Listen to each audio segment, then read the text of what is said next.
Hey, I'm Zax, and here's a little preview of every boss in Nerebar Palace. Brought to you by Wowhead, the best place to find all the info you need to be ready for the raid. Quick announcement before I get into it, this tier we're putting a ton of effort into Patreon to bring you a bunch of exclusive content like extended heroic deep dives and mythic raid guides which have been requested a lot. So check out patreon.com/readycheckpool for more info.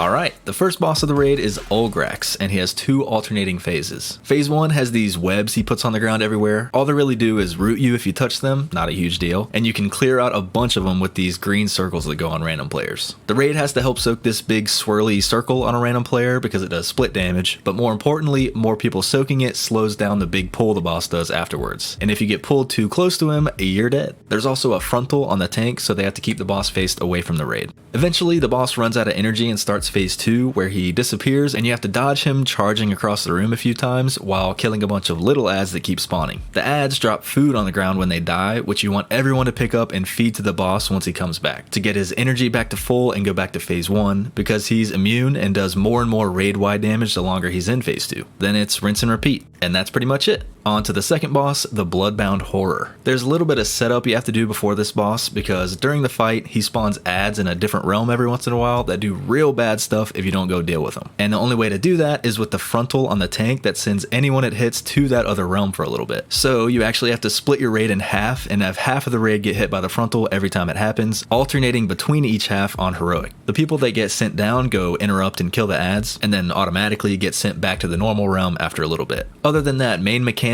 there's also some swirlies to dodge that follow random people for a few seconds. At full energy, there's a huge circle around the boss to run out of, and on heroic, there are these beams that come out of the sides of the boss and rotate around the room, one-shotting anyone they touch. They can kind of complicate the whole ad killing thing in the other realm because they can force you away from the ads you're trying to kill, but the tank can actually face the boss a certain way to get the beams to spawn in a good spot, which we'll detail more in our guide. And that's pretty much it. On to the third boss, Sikron. This is a super simple boss because there's really only two mechanics to worry about. The first one is a charge the boss does at marked players, which creates these shadow images of anyone he hits. And the second mechanic is beams the boss shoots at marked players, which should be aimed at the shadow images to destroy them. You want the charge to create as few images as possible because they pulse raid damage and explode on the raid when they're destroyed. And you want to destroy them as you go because otherwise the boss destroys all of them at the same time when it gets to full energy, and that does way too much damage. The images also leave a big pool on the ground when they're destroyed, so you'll want to spawn them kind of close together at the edge of the room and rotate around every time the pools spawn.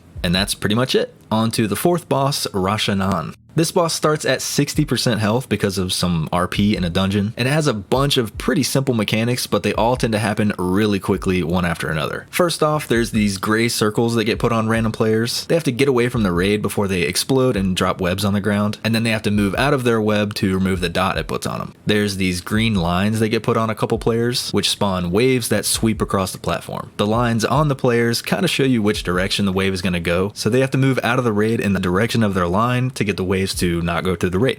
And there's these little green circles that get put on random players. They gotta group together a little bit without stacking because they do a small explosion and spawn a bunch of little ads for everyone to AoE pad on. When the boss gets to full energy, she flies to random spots in the room and everyone has to follow her while dodging some swirlies on the ground and then interrupt her cast to get her to fight again. And on heroic, there's this big swirly that everyone needs to help soak to split the damage and reduce the pull toward the boss that happens right afterwards. Because if you get pulled off, you're dead. And that's pretty much it. On to the fifth boss, Brood Twister Avanax. The first thing to notice here is there's a whole bunch of these eggs around her room, and there's these big containers around too. When the boss gets to full energy, she opens the closest container to her, which slowly spreads a big pool on the ground. And the goal of the fight is to break the eggs around each container before the pool reaches them and explodes them for crazy raid damage. The only way to do that is with these purple circles that go on random players, which break any eggs in the circles when they expire. Breaking an egg also spawns one of 3 ads based on what the egg looks like. The big round eggs spawn a spider that has to be tanked. The skinnier eggs spawn a caster worm that has to be kicked every once in a while. And the little egg clusters spawn a bunch of parasites that have to be CC'd and killed from range before they reach their fixate target and duplicate themselves. We'll have a proper egg breaking route in our guide, but the general idea is to break the eggs closest to the container first before the pool can grow into them.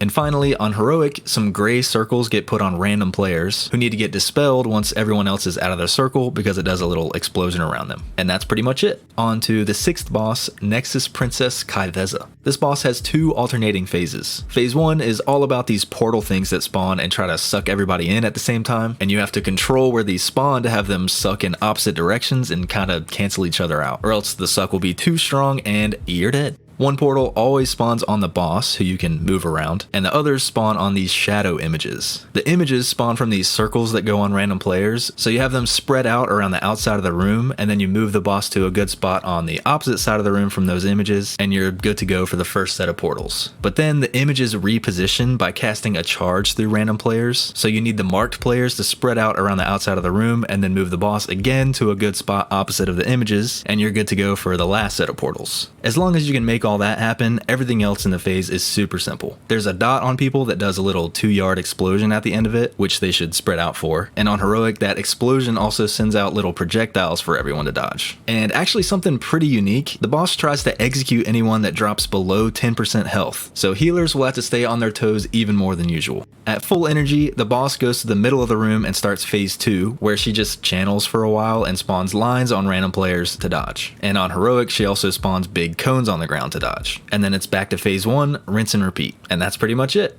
On to the 7th boss, the Silken Court. This is a council style fight where you fight 2 bosses at the same time, and there are 3 different phases with intermissions between them. There's a crazy number of mechanics in this fight, but you really only need to know about 1 or 2 big ones in each phase to get going. In phase 1, you have to use these webs on the ground to get tethers between players, and then use those tethers to stop a big charge the melee boss does through the middle of the room. Because if the charge goes all the way through, it does crazy raid damage. Everything else in the phase is way simpler, dodging some cones and killing some ads. After a while, the first intermission starts, where the melee boss hides and the caster boss goes to the middle of the room, gets a huge shield, and starts channeling. And a bunch of cones spawn on the ground, and everyone has to avoid being in them when they blow up. Once the shield is broken, the melee boss comes back and phase 2 starts. There's no more charge in this phase, but instead 3 people will get a permanent dot debuff, and you have to dispel them in a very particular way, which we'll detail more in our guide, in order to transfer all 3 debuffs to the caster boss at a certain time to stop his raid wiping cast. The simpler mechanics are the same in this phase, except now the caster boss sometimes pulls everyone to him and you have to run out of a circle he puts around himself. Everyone gets a tether between them when this happens, but you don't actually need them in this phase. After a while, the second intermission starts, where the caster boss hides and the melee boss goes to the middle of the room and gets a huge shield and starts channeling. A bunch of rings spawn around the room that everyone has to avoid until the shield is broken, and then the caster boss comes back and phase 3 starts. This phase is basically phase 1 and 2 combined, so you have to deal with the dispel mechanic and the charge mechanic, but now you have to use the tethers from the big pull-in for the charge instead. And that's pretty much it.